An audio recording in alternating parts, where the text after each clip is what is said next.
Hey everyone, welcome to Judging for the Win. I'm Dave, and this is my daily ruling. Well, I said I would talk about this interaction, and I don't want to be a liar, so let's just do it. Amy wants to flashback petty theft from her graveyard while she controls Lier, Disciple of the Drowned. Is this possible?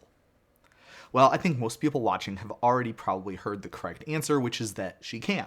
But I guess the real question is, why does this work? And well, the answer to that is pretty technical. So if you aren't the type who likes going deep into the rabbit hole, now's your chance to pull out. Just make sure you leave a like and a comment so the algorithm doesn't punish me too hard for putting the answer at the very beginning. So what's the problem? Well, broadly speaking, the issue is this. The game only sees one set of characteristics at a time for these adventurer cards. There's a few asterisks there, but that's generally how it works. Lier only gives flashback to instant and sorcery cards in your graveyard.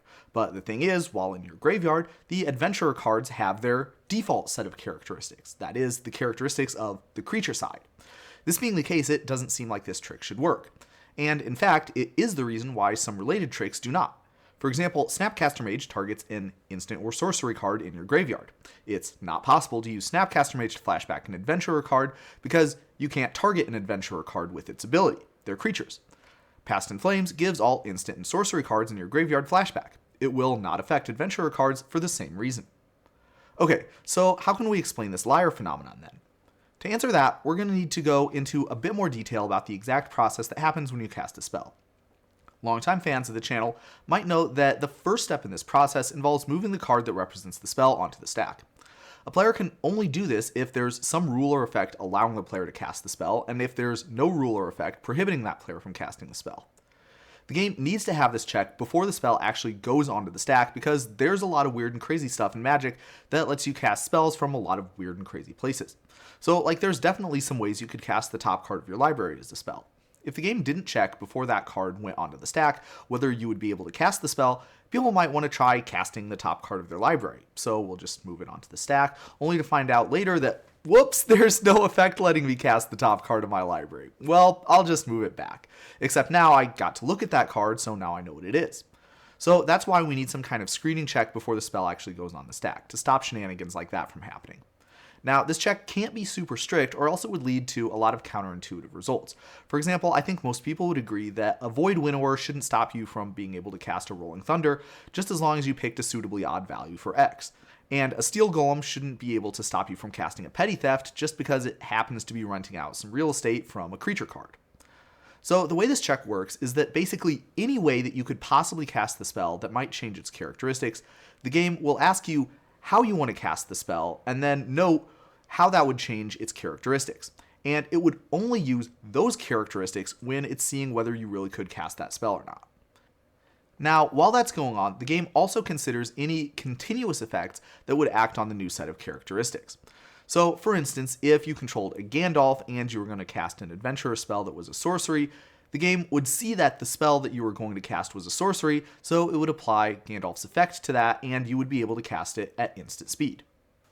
Okay, so with that, we should have enough information to work out exactly how this trick works.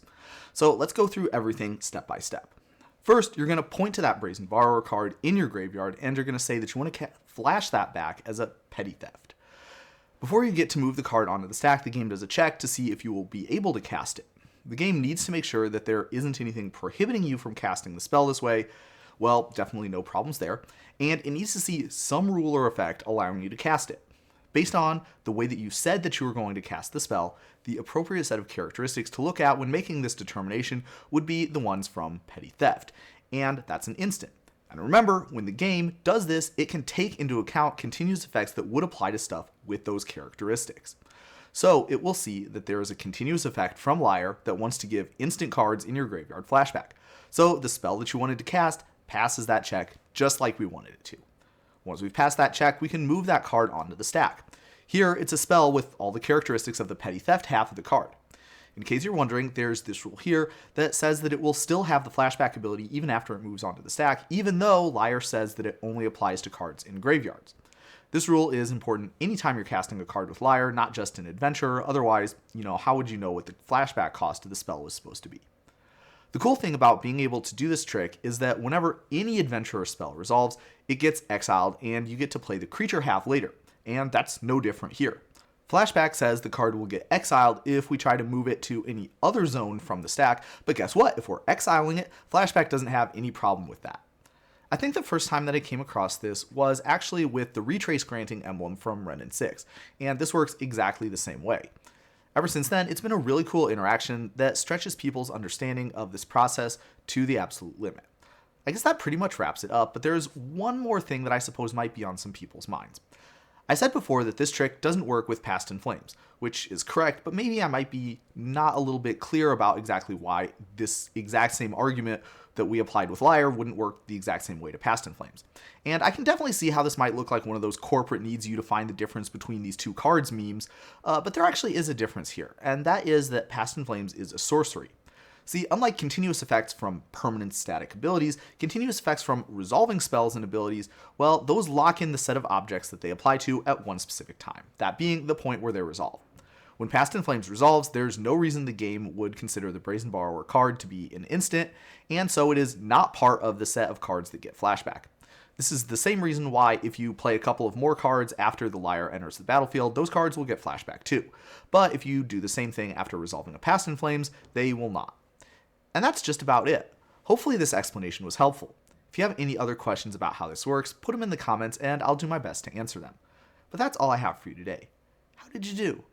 Join me again next time for another daily ruling, but until then, I hope you have a great day.